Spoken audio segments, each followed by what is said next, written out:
Welcome to Indiana News Desk. I'm Joe Wren.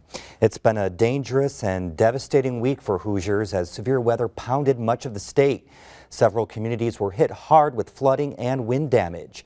As Barbara Brozier reports, families are now trying to salvage what they can while state officials work overtime to assess the damage.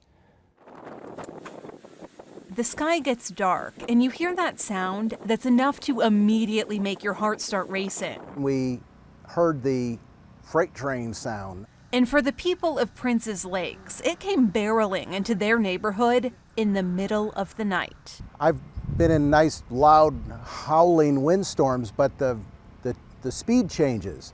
This was very constant. And I'm sitting there trying to convince myself, this is not a freight train. We don't have a tornado over our heads, but we ended up, that's exactly what it was. An EF0 tornado blew through this neighborhood on Sunday, taking down limbs, ripping off roofs, and sending a tree onto Ray and Lucy McMahon's house. The fire department pounded on the door to see if everybody was all right because our house was completely covered. The tree landed right on the peak of the roof, perhaps the best place for it to fall. We lucked out quite a bit. It could have, if it had been over another couple of feet and was a little bit freer from its root system, it would have went right through the roof. Some of their neighbors weren't as fortunate. It had enough oomph to pull the roof off of her porch, and half of it ended up 200 feet away. The tornado in Princess Lakes was one of 3 that touched down this week in Indiana. An EF0 tornado damaged crops in Warren County, and an EF1 touched down in Putnam County. While the storms were detected on the National Weather Service's radars, no sirens were sounded. Thankfully, no one was injured. I just feel blessed. I mean, it could have been so much worse.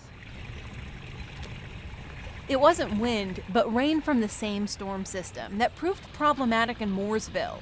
So much rain came down in such a short period of time, some homes had to be evacuated.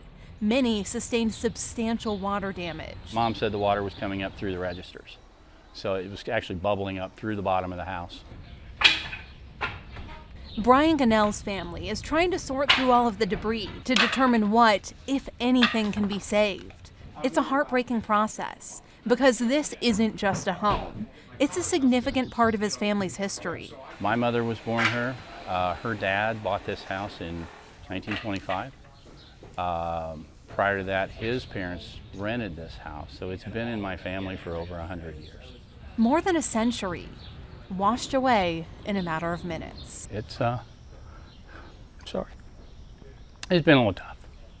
She raised all 4 of us here, but you know, it's looking like it's time to move on.